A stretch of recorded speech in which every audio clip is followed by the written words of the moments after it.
আমার মনে হলো কেউ যেন মন্দিরের চারদিকে তেল ঢেলে দিয়েছে।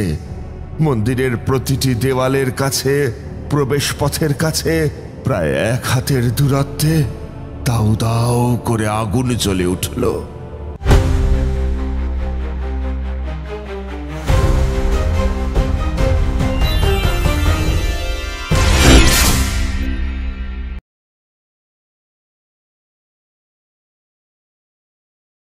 একদিন সন্ধ্যার দিকে বাইরে বেরিয়েছি।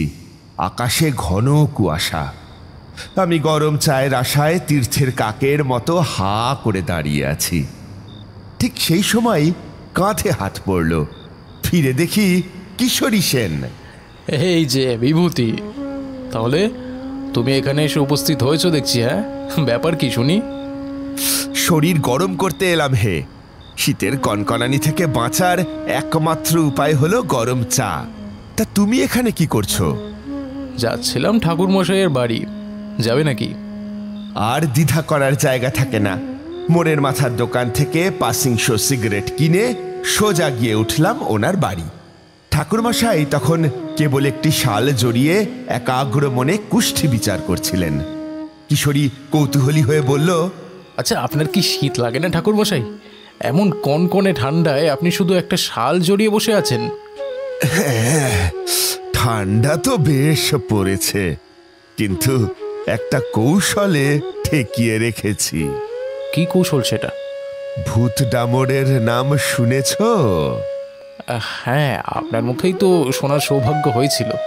ওং হেং ক্রিং কুণ্ডলিন্নৈ জগ্রয় জগ্রয় অগ্নিশিখা প্রকাশয়হম।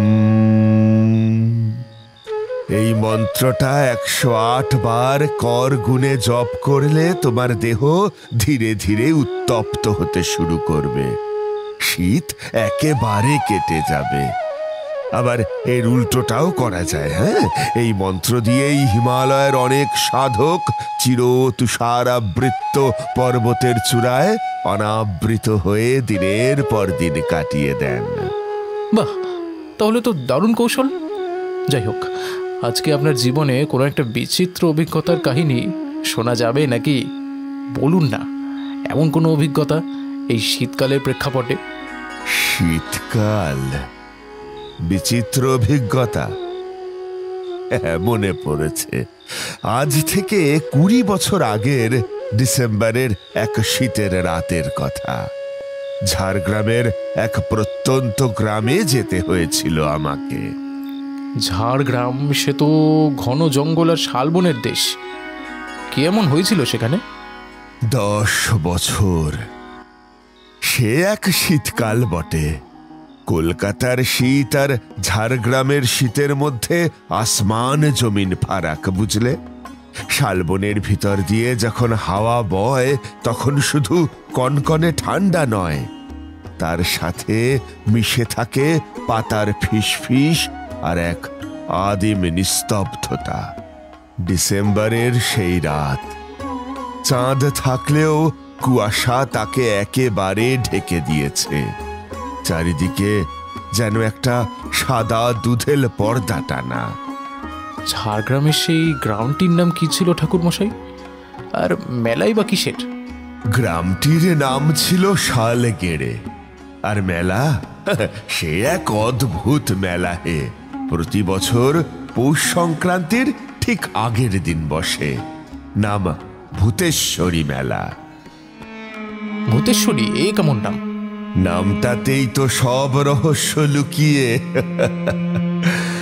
আমি প্রথম যখন সেখানে পৌঁছলাম তখন প্রায় সন্ধ্যা হব। বিকেলের আলো ফুরিয়ে আসছে। শালবনের পথ, উফ, মনে হচ্ছিল যেন বরফের ছুরি দিয়ে কেউ গা চিড়ে দিচ্ছে। আর মেলা তখন বসে গেছে নিশ্চয়ই? না, তখন সবে তার প্রস্তুতি চলছে। গ্রামটা একেবারে শেষ প্রান্তে, যেন জঙ্গল তাকে দুহাত দিয়ে আঁকড়ে ধরে আছে। ভূতেশ্বরী দেবীর একটা জীর্ণ মন্দির আর বাইরে একটা বড় বট গাছ। মেলা বসে সেই বটতলাতেই। গ্রামের লোককথা কি বলে জানো? কি কি বলে বলুন না। তারা বলে ভূতেশ্বরী গ্রামের রক্ষা কর্ত্রী বটে, কিন্তু তিনি মানুষের দেবী নন, তিনি আত্মাদের দেবী। জীবিত ও মৃতের মাঝের এক অনন্ত সীমানায় তার নিত্য নৃত্য চলে, আর সেই নাচ দেখতে পারে কেবল আত্মারা। এই মেলার আয়োজন জীবিতরা করে, কিন্তু আসল উপাসনা নাকি চলে গভীর রাতে, যখন আত্মারা জড়ো হয়। এই তো রীতিমতো গা ছমছমে ব্যাপার। আপনার যেতে হলো কেন সেখানে? আমার এক শিষ্য ওই গ্রামেরই এক সম্পন্ন গৃহস্থ। তার মেয়ের বিয়ে ঠিক হচ্ছিল না অনেক দিন ধরে। সে ডেকে পাঠালো, বলল, ঠাকুরমশাই, আপনি ছাড়া আর গতি নেই। আমি গেলাম তো কাজের খাতিরে, কিন্তু কৌতূহল ছিল ওই মেলাটাকে ঘিরে। শালগেড়ের লোকগুলো কেমন যেন ভীতু, চাপা স্বভাবের। দিনের বেলায় হাসে, কথা বলে, কিন্তু সন্ধে নামলেই তারা কেমন যেন গুটিয়ে যায়। ভূতের ভয়? ভয় না, সংস্কার বশেই, এক ধরনের আদিম অনিবার্য সংস্কার। সন্ধে হয়ে গেছে অনেকক্ষণ। আমি শিষ্যের বাড়ির দাওয়ায় বসে। শীতের তীব্রতা তখন আরো বেড়েছে। হঠাৎ শুনলাম মৃদু কিন্তু একটানা একটা ঘুঙুরের শব্দ।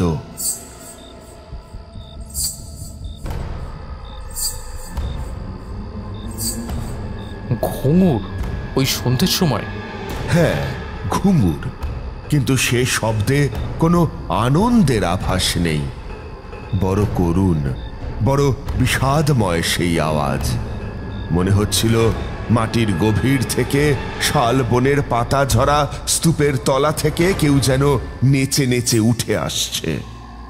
নিজের যোগ বলে আমি মন্ত্র জপ করিনি, তাই শীত আমাকে কষ্ট দিচ্ছিল। তাই শীত ঠেকানোর কৌতূহলেই আমি উঠে দাঁড়ালাম। শীতের কুয়াশা তখন আরো গাঢ়। মনে হলো যেন একটা চলমান সাদা দেওয়াল। তারপরে আপনি গেলেন সেই শব্দের দিকে? হ্যাঁ, গেলাম। এক ধরনের অপ্রতিরোধ্য আকর্ষণ। হ্যারিকেন হাতে নিয়ে শালবনের দিকে পা বাড়ালাম। আর তখনই দেখলাম বটগাছের নিচে, যেখানে দিনের বেলায় মেলা বসার কথা, সেখানে কোনো মানুষ নেই। শুধু ঘন ধোঁয়ার মধ্যে একটা ছায়া। ছায়া? ভূতেশ্বরী? তাকেই মনে হলো। ছায়াটা ধীরে ধীরে নড়ছে, মনে হচ্ছে যেন কেউ নৃত্য করছে, কিন্তু তার শরীর দেখা যাচ্ছে না। শুধু কুয়াশার দাপটে একটা আবছা অবয়ব।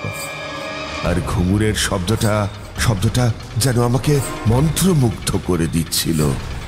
মনে হচ্ছিল শব্দটা যেন আমাকে বলছে, খবরদার, সীমানা পার হইও না। আজ রাতের নাচ শুধু আত্মাদের জন্য। আপনি তখন কি করছিলেন? কিছুই না, শুধু অবাক বিস্ময়ে দাঁড়িয়েছিলাম। আমার মন তখন স্থির ছিল না, ছিল অপার কৌতূহলী। তখনই দূর থেকে আমার শিষ্যের গলা শুনতে পেলাম। ঠাকুরমশাই, ওদিকে যাবেন না ঠাকুরমশাই, রাতের উপাসনা শুরু হয়ে গেছে, ওদিকে যাবেন না, ওদিকে যাবেন না ঠাকুরমশাই। তার চিৎকার শুনে সম্বিত ফিরল।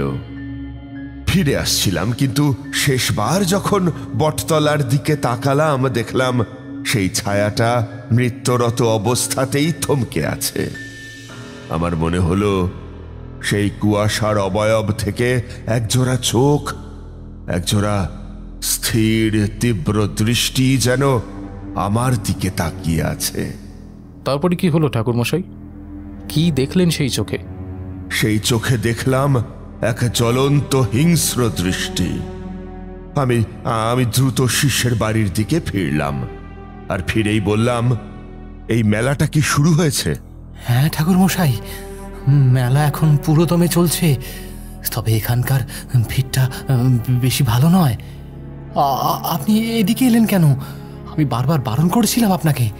চলো মেলাটাই একবার দেখে আসি। বটতলার চত্বরে মানুষের চেয়ে দোকানই বেশি। চারপাশে ছোট ছোট দোকান বসেছে, মাটির জিনিস, খেলনা, গরম জিলিপি ভাজার গন্ধ, আর মাটির ভাঁড়ে চায়ের ধোঁয়া। তা তো স্বাভাবিক, মেলা মানেই তো ভিড়। হ্যাঁ, স্বাভাবিক। ঢাকের তালে তালে সবাই মেতে উঠেছে, ছেলে বুড়ো সবাই। হাওয়ায় ধূপের মিষ্টি গন্ধ, তার সাথে মাটির চায়ের ধোঁয়া মিশে এক অদ্ভুত আবহ তৈরি করেছে। কিন্তু এত আনন্দের মধ্যেও যেন কোথাও একটা অজানা ভয় লুকিয়েছিল। সবার হাসির নিচে একটা চাপা উদ্বেগ। কেন মনে হলো এরকম? মানুষগুলো খুব দ্রুত কথা বলছিল, দ্রুত হাসছিল, যেন তারা চাইছে রাতের ভয়টা সন্ধ্যার কোলাহলের মধ্যে চাপা দিতে। আমি ভিড়ের মধ্যে এক জায়গায় বসে চা খাচ্ছি আর দেখছি সবটা। তখনই দেখলাম আমার পাশে এক বৃদ্ধ তান্ত্রিক বসে আছেন, দীর্ঘ জটা, কপালে রক্তচন্দনের তিলক। বাবা, আপনি বোধহয় নতুন এসেছেন এই মেলায়, তাই না? হ্যাঁ ঠাকুর মশাই, আমি তারানাথ। ঝাড়গ্রামের এই মেলার কথা শুনে কৌতূহল ছিল। কৌতূহল ভালো জিনিস বাবা, কিন্তু এই মেলায় বেশি কৌতূহল নিয়ে থাকতে নেই। তাঁর চোখে আমি সেই রাতের মেলার ভয় দেখতে পেলাম। তিনি আমার কানের কাছে ঝুঁকে এলেন। শীতের মধ্যেও তাঁর শরীর থেকে একটা উষ্ণ ভেষজ গন্ধ আসছিল। শুনুন বাবা, এই মেলা 2 প্রহরের হয়। প্রথম প্রহর জীবিতদের জন্য, আর রাত 12টার পরের প্রহর আত্মাদের জন্য। ঠিক ধরেছেন। এই জনকোলাহল, এই হাসি গান সব থেমে যাবে ঠিক রাত 12টার পর। তখন দেবী নেমে আসেন, তখন এই মেলার আলো নিজে থেকেই নেমে যায়। সেই গ্রামে তখনও বিজলি বাতি পৌঁছয়নি বিভূতি। সব আলোই ছিল কেরোসিনের অথবা হ্যারিকেনের। আর তান্ত্রিক বললেন, যখন দেবী নাচেন, তার সঙ্গে যারা নাচে তারা জীবিত হয়। তারাই শালবন থেকে উঠে আসে, মাটির গভীর থেকে আসে। তারা দেবীর কাছে মুক্তি চায়। সে কি ভয়ানক কথা! আমার গা শিরশির করে উঠল। আমি জিজ্ঞাসা করলাম, কেউ কি কখনো দেখেনি সেই নাচ? মানে কোনো জীবিত মানুষ? অনেকেই দেখেছে বাবা, কিন্তু যারা দেখেছে তারা আর বেশি দিন বাঁচেনি। দেবী তাদের কাছে একটা শীতল আমন্ত্রণ পাঠান। সে আমন্ত্রণ অগ্রাহ্য করা কঠিন। ওই আমন্ত্রণ দিতে আসে সেই অশুভ আত্মার দল। আপনার হাতে কি কিছু অলৌকিক শক্তি আছে বাবা? তা কিছুটা সাধনা তো করি। তাহলে সাবধান, এই রাতে যদি ঘুঙুরের শব্দ শোনেন, তবে চোখ বন্ধ করে মন্ত্র জপ করবেন। যদি দেখেন মেলার আলো নিভে যাচ্ছে, দ্রুত গ্রামে ফিরে যাবেন। মনে রাখবেন, মৃত্যুর নাচ দেখার সুযোগ জীবন আর দেয় না। আত্মাদের নাচ দেখা যাক। এতদূর এসে যদি নাই দেখলাম, তবে সাধনা কিসের জন্য? আর কিছু বলেননি তিনি? হ্যাঁ, আর কি কিচ্ছু বলেননি? না, এই কথাগুলো বলেই তিনি উঠে পড়লেন। ভিড়ের মধ্যে কোথায় যেন মিলিয়ে গেলেন। আমি অপেক্ষা করছিলাম রাত 12টা বাজার জন্য। সে রাত ছিল এক অগ্নি পরীক্ষা কিশোরী।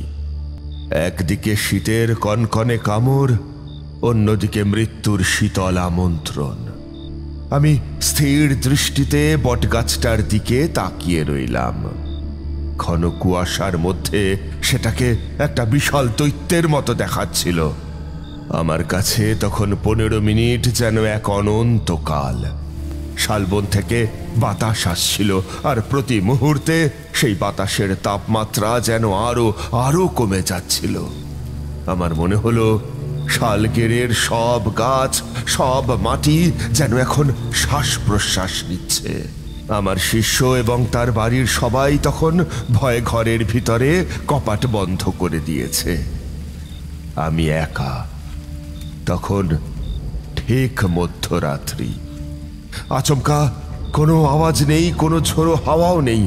চারদিকে যতগুলো প্রদীপ জ্বলছিল, যতগুলো হেরিকেন টিমটিম করছিল, সব এক মুহূর্তে নিভে গেল, যেন কেউ ফুঁ দিয়ে সব আলো একসঙ্গে নিভিয়ে দিল। পুরো জায়গাটা ডুবে গেল জমাট অন্ধকারে। কুয়াশা আর অন্ধকার মিলে এক অভেদ্য কালো দেওয়াল তৈরি হলো। এক মুহূর্ত পর নিভে গেল, তারপরে আপনি তখন কি করলেন? আমি দাঁড়িয়েছিলাম জমাট অন্ধকারের ঠিক মাঝখানে। মনে হলো আমার শরীরের ভিতরের রক্ত চলাচলের শব্দও যেন আমি শুনতে পাচ্ছি। বাতাসের কনকনে তীব্রতা তখন আর নেই, একটা শব্দও নেই। এমন নিস্তব্ধতা আমি জীবনেও অনুভব করিনি। মনে হচ্ছিল যেন এক মৃত্যুপুরীর ভিতরে প্রবেশ করেছি। আলো নিভে যাওয়ার পর কি ঘুঙুরের শব্দ শুনতে পেলেন আপনি? না, সাথে সাথেই না। প্রথমে এসেছিল অন্য কিছু, একটা চাপা গুরু গম্ভীর শব্দ, যেন বিশাল কোনো প্রাণী গভীর রাতে এগিয়ে আসছে। আর ওই যে বট গাছটা বিভূতি, অন্ধকারে সেই দৈত্যাকার গাছটির প্রতিটি ডাল যেন কিলবিল করে উঠল। কি দেখলেন আপনি? গাছের ডালে কিছু ছায়া দেখতে পেলাম। প্রথমে মনে হলো কুয়াশায় ভুল দেখছি, কিন্তু না, ছায়াগুলো নড়ছিল। সরু লম্বা মানুষের মতো আকার, কিন্তু মানুষ নয়। মনে হচ্ছিল যেন শত শত কঙ্কালের হাত বটগাছের ডাল ধরে ঝুলছে। ও বাবা! ঠিক সেই মুহূর্তে নিস্তব্ধতা ভেঙে ভেসে এলো এক অদ্ভুত ডাক। সেটা মানুষের স্বর নয়, যেন হাজার বছরের পুরনো কোনো এক যন্ত্রণা যা মুক্তি পেতে চাইছে। একটা ভেজা ফোঁস করার শব্দ, আর তার সাথে একটা চাপা যন্ত্রণা মেশানো হাসি, যেন পৃথিবীর বুক চিরে আসছে সেই ডাক।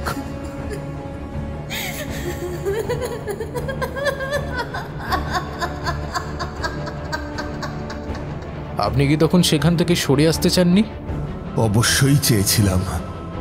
আমার শরীরের প্রতিটা তন্ত্রী তখন চিৎকার করে বলছিল, পালিয়ে যাও তারানাথ, পালিয়ে যাও। কিন্তু আমি যখনই পা বাড়াতে গেলাম, তখনই মনে হলো আমার পা দুটোকে কেউ যেন অদৃশ্য বাঁধন দিয়ে মাটিতে গেঁথে দিয়েছে। আমার পা নড়ছিল না। মনে হচ্ছিল আমার হাঁটুর নিচের অংশটা যেন জমির সঙ্গে মিশে যাচ্ছে। আমি আমার সমস্ত শক্তি দিয়ে পা দুটো টেনে তোলার চেষ্টা করলাম, কিন্তু পারলাম না। আর ঠিক তখনই একটা ভয়ঙ্কর যন্ত্রণা শুরু হলো আমার সারা দেহে। যন্ত্রণা? কিসের যন্ত্রণা? মনে হলো যেন আমার শরীরের ভিতরটা কেউ খামচে ধরছে। প্রতিটি রক্ত বিন্দুতে যেন বিষ ঢুকছে। দেখলাম আমার দেহটা যেন হিম শীতল আছরের কেন্দ্রে পরিণত হয়েছে, যেন কোনো এক অশুভ শক্তি আমার শরীরের মাংসপিণ্ডগুলোকে নিজের দখলে নিয়ে নিচ্ছে। আমার হাত পা গুলো যেন আর আমার নিয়ন্ত্রণে নেই। আপনার সাধনার শক্তি? সেখানে গিয়েই আমার সেই মস্ত বড় ভুলটা হলো। আমার সাধনার সমস্ত শক্তি যেন এক মুহূর্তে শূন্যে মিলিয়ে গেল। বৃদ্ধ তান্ত্রিকের কথা মনে পড়ল। যদি দেখেন মেলার আলো নিভে যাচ্ছে, দ্রুত গ্রামে ফিরে যাবেন। আমি তা করিনি। আমার পা ক্রমশ আরো গভীরে মাটির ভিতরে ঢুকে যেতে লাগলো। মনে হলো যেন পৃথিবী নিজেই আমাকে টেনে নিচ্ছে। ঠিক আমার সামনে জমাট অন্ধকারের ভিতর থেকে উঠে এলো একটা কবন্ধ। তারও ধর আছে, হাত পা আছে, কিন্তু ঘাড়ের উপরে কোনো মাথা নেই। তার শরীর থেকে পচা পাতার মতো একটা বিকট গন্ধ আসছিল। সেটা টলতে টলতে আমার দিকে এগিয়ে আসতে শুরু করলো, যেন অন্ধকারের একটা চলন্ত জমাট দলা। ওই মূর্তির হাতে ছিল এক বিশাল খাড়া। সেটা সেটা আমার দিকে এক পা দু পা করে এগিয়ে এলো। তারপর সেই শীতল মাংসহীন হাতটা দিয়ে আমার ঘাড়টা চেপে ধরলো, আর সেটা মুচড়ে দেওয়ার জন্য সে চাপ দিতে শুরু করলো। বিভূতি, সেই চাপ ছিল মৃত্যুর হিম শীতল চাপ। আমার আমার আমার দম বন্ধ হয়ে এলো। আপনি কি করলেন ঠাকুরমশাই? আপনার কাছে তো কোনো অস্ত্র ছিল না নাকি? আমার শক্তি হয়তো ছিল না, কিন্তু মনে ইষ্টের প্রতি আস্থা ছিল। আমি জানতাম এই শক্তি হয়তো আমার তন্ত্র সাধনার পরীক্ষা নিচ্ছে। আত্মসমর্পণের আগে শেষ মুহূর্তের প্রতিরোধে আমি সমস্ত প্রাণ শক্তি দিয়ে নিঃশব্দে সেই ভূত ডামর মন্ত্রটির বীজাক্ষর জপ করতে শুরু করলাম। রিং ক্রিং। সেই মন্ত্রের বীজাক্ষর উচ্চারণের সঙ্গে সঙ্গেই যেন আমার ভিতরে এক মুহূর্তের জন্য আগুন জ্বলে উঠল। কবন্ধের হাতের চাপ সামান্য আলগা হলো, আর আমি সেই মুহূর্তটুকুই ব্যবহার করলাম। ওই অদৃশ্য বাঁধন আর কবন্ধের খামচে ধরা ঘাড়ে নিয়েই আমি একটা প্রচন্ড মোচড় দিলাম। সেই মোচড়ে আমি মাটিতে গেঁথে যাওয়া পা দুটোকে কোনো মতে টেনে বার করে আনলাম। এক মুহূর্তও নষ্ট করলাম না। জীবন হাতে করে আমি দৌড়তে শুরু করলাম। আমার মনে পড়ল ভূতেশ্বর মন্দিরের কথা। ওই মন্দিরটাই ওই গ্রামটার একমাত্র আশ্রয়। সেই জমাট অন্ধকারে পিছন থেকে ভেসে আসা সেই কবন্ধের উন্মত্ত ফোঁস ফোঁস শব্দ শুনতে শুনতে আমি পাগলের মতো ভূতেশ্বর মন্দিরের দিকে ছুটলাম। দরজা ভাঙা ছিল। আমি ধাক্কা মেরে ভিতরে ঢুকে গেলাম। ভিতরে ঢুকে এক মুহূর্ত থামার আগেই আচমকা আমার মনে হলো কেউ যেন মন্দিরের চারদিকে তেল ঢেলে দিয়েছে। মন্দিরের প্রতিটি দেওয়ালের কাছে, প্রবেশ পথের কাছে প্রায় এক হাতের দূরত্বে দাউ দাউ করে আগুন জ্বলে উঠল। আগুন। চারিপাশে তৈরি হলো অগ্নিকুণ্ড।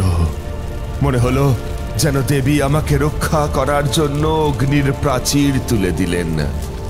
বাইরের সেই জমাট অন্ধকার, সেই কবন্ধ সব কিছুকে ঠেকিয়ে রাখলো আগুনের তীব্র শিখা। অনেকক্ষণ এই উপদ্রব চলল। স্বচক্ষে আত্মাদের নৃত্য দেখলাম। এরপর একটা কাণ্ড ঘটল। কি কাণ্ড? ঘন অন্ধকারের মধ্যেও আমি আবছা দেখতে পেলাম বটতলার চারদিকে একটা ক্ষীণ ফ্যাকাশে আলো জ্বলছে। আর তখনই কানে এলো সেই শব্দ, সেই ঘুঙুরের শব্দ। প্রথমে মৃদু, তারপর তীব্র থেকে তীব্রতর, যেন শখানেক পায়ের তালে তালে ঘুঙুর বাজছে। কিন্তু সে আওয়াজে কোনো ছন্দ নেই, কোনো তাল নেই, কেবল এক অস্থির এলোমেলো গতি। মনে হলো শখানেক পায়ের তালে তালে যেন মৃতদের নিঃশ্বাস মিশে যাচ্ছে। প্রতিটি ঘুঙুরের শব্দ যেন বলছে, আমি মুক্ত, আমি স্বাধীন। আপনি তখন কি করলেন? আপনি কি চোখ বন্ধ করেছিলেন? না কিশোরী, চোখ বন্ধ করিনি। আমি দেখলাম সেই ফ্যাকাশে আলোর মধ্যে কুয়াশার দেওয়াল চিরে একটা ছায়া আবার নাচছে। কিন্তু শুধু একটা নয়, তার চারপাশে আরো অজস্র ছায়া। তারা সবাই নৃত্যে মত্ত। কেউ রোগা, কেউ লম্বা, কারো হাত নেই, কারো মাথা ঝুলে আছে, কিন্তু সবার পায়ে সেই এক ঘুঙুরের শব্দ। ভূত, হয়তো ভূত, হয়তো আত্মারা। আমার বুকটা কেঁপে উঠেছিল। তখনই মনে পড়ল সেই বৃদ্ধ তান্ত্রিকের কথা। আমি দ্রুত চোখ বন্ধ করে সেই ভূত ডামর মন্ত্র জপ করা শুরু করলাম। মন্ত্র জপ করার সঙ্গে সঙ্গে আমার শরীরটা যেন আগুনের মতো গরম হয়ে উঠল। বাইরের কনকনে শীতের কামড় আর আমার ভিতরে প্রবেশ করতে পারছিল না। আর কানে কানে সেই ঘুঙুরের শব্দটা যেন ধীরে ধীরে আবছা হয়ে গেল। আমার মনে হলো আমি যেন এক সুরক্ষা চক্রের ভিতরে আছি। চোখ খুলে যখন তাকালাম তখন দেখি বটতলায় সেই ফ্যাকাশে আলো আর নেই, ঘুঙুরের শব্দ নেই, শুধু জমাট অন্ধকার আর কুয়াশার নিস্তব্ধতা।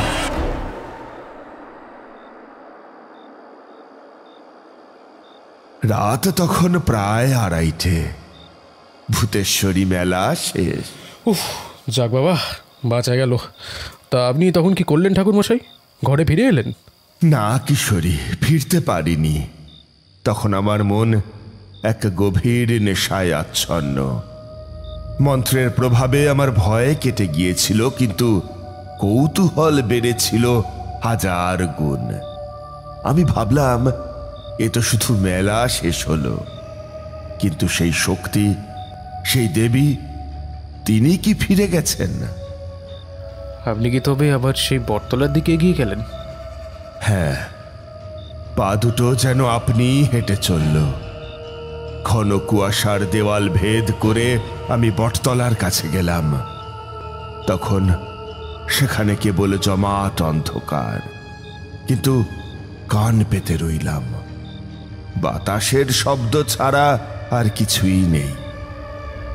ঠিক তখনই আমার চোখ পড়ল সেই কুয়াশার উপর।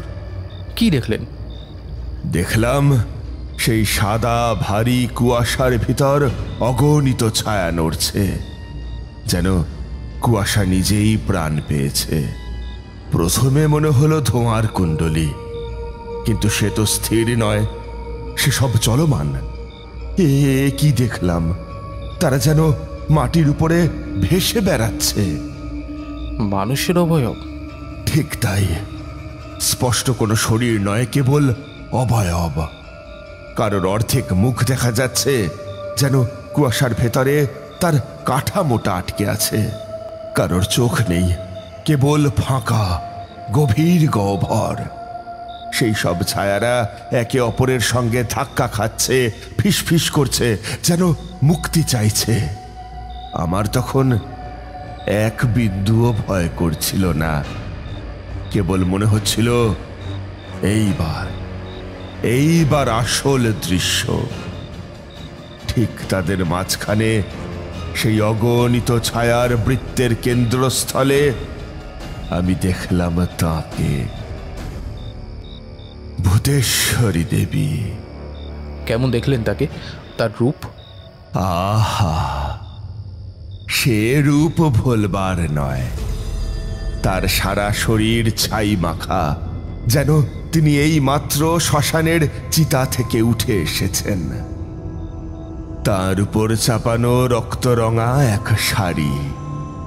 তিনি নাচছিলেন, কিন্তু সেই নৃত্য কোনো ভোগের নৃত্য নয়। সে যেন এক ক্রুদ্ধ ত্রাণ নৃত্য। তার প্রতিটি পদক্ষেপে যেন মাটি কেঁপে উঠছিল, একটা গভীর চাপা কম্পন। মনে হলো এই মাটি, গাছ, বাতাস সবই যেন তার পদ নৃত্যে সাড়া দিচ্ছে। সেই মৃত আত্মারা, সেই ছায়াগুলো, তারা যেন পাগলের মতো তাকে ঘিরে ঘুরছে। কেউ দুহাত বাড়িয়ে আছে, কেউ হাঁটু গেড়ে বসে আছে। মনে হলো তারা যেন দেবীর আশ্রয় চায়, তারা মুক্তি চায়। সেই ছাই মাখা শাড়ি পরা দেবী যেন তাদের মুক্তিদাত্রী। সেই দৃশ্য দেখে আমার আর বুঝতে বাকি রইল না বিভূতি, এই দেবী গ্রাম রক্ষী নন। এ শক্তি কোনো সাধারণ লৌকিক দেবীর নয়। ইনি হলেন শ্মশানতন্ত্রের শক্তি, যিনি জীবিতদের ভয় দেখান, শুধু ভয় দেখান যেন মৃত্যুর গোপন ভারসাম্য কেউ না ভাঙে। যেন তাঁর এলাকার ভিতরের সেই মহাজাগতিক নিয়মটা অক্ষুণ্ণ থাকে। আমি দ্রুত তাঁর সামনে নতজানু হয়ে প্রণাম করলাম, আর এক মুহূর্ত দেরি না করে সেখান থেকে মন্ত্র জপ করতে করতে ফিরে এলাম। এরপর কি হলো? এরপর আর কি, ওই অভিজ্ঞতার পরে আমার মনে কোনো সংশয় রইল না ভূতেশ্বর মেলাটা নিয়ে। আমি ওইখানে কিছুদিন রইলাম। মেলার সেই বৃদ্ধ তান্ত্রিকের সঙ্গে আবার দেখা হয়েছিল। উনি প্রসন্ন বদনে হেসে বললেন, তারানাথ, তোমার বরাত বেশ ভালো। আসলে তোমার ওপর এমন এক শক্তি আছে যা তোমাকে সর্বদা পাহারা দিয়ে রেখেছে। তাই তুমি ওই নৃত্য প্রত্যক্ষ করেও বেঁচে ফিরে এলে। কত অপঘাতগ্রস্ত ব্যক্তির আত্মা যে ওখানে গিয়ে নৃত্যে অংশগ্রহণ করে তার কোনো ইয়ত্তা নেই। এরপর উনি আমাকে নিজের কুটিরে ডেকে একটা কঙ্কালের মাথা তুলে আমার মাথার উপর ছুঁয়ে বিড়বিড় করে বীজ মন্ত্র পড়ে ফুঁ দিলেন। ওম ওম জয় মহাকাল, শাশ্বত জাগ্রত মহাকাল, জয় মহাকাল। তারপর বললেন, যাও তারানাথ, তোমাকে বিপদ মুক্ত করে দিল। যে তোমার পিছনে ছিল সে আর থাকতে পারবে না। মুহূর্তেই দেখলাম কুটিরের একটা অংশে দাউ দাউ করে আগুন জ্বলে উঠল। আমি রে রে করে নিভাতে যাচ্ছিলাম, কিন্তু তার আগেই ওই আগুন নিজে থেকেই নিভে গেল। কে নেভালো সেই আগুন? জানি না বাতাসহীন এক বদ্ধ ঘরে ওই আগুন কিভাবে নিভল আমি জানি না। তবে ঝাড়গ্রামের স্মৃতি আমার মনে আজও জেগে আছে। শুনেছি ওই মেলা নাকি আজও হয়, কিন্তু সেইখানে আর কোনো মানুষ সন্ধ্যের পর যেতে পারে না। আমরা স্থিরভাবে ঠাকুরমশাইয়ের দিকে চেয়ে রইলাম। উনি দেখলাম এক দৃষ্টে মা কালীর দিকে তাকিয়ে আছেন। আমাদের এই গল্প যদি আপনাদের ভালো লেগে থাকে তাহলে অবশ্যই লাইক করবেন এবং শেয়ার করবেন। যারা চ্যানেলটিতে নতুন তারা অবশ্যই সাবস্ক্রাইব করুন। শুধু বেল আইকনটি টিপে নোটিফিকেশন অন করে দিন, যাতে আমাদের পরবর্তী কাজগুলোর খবর সবার আগে আপনার কাছে পৌঁছয়। ধন্যবাদ।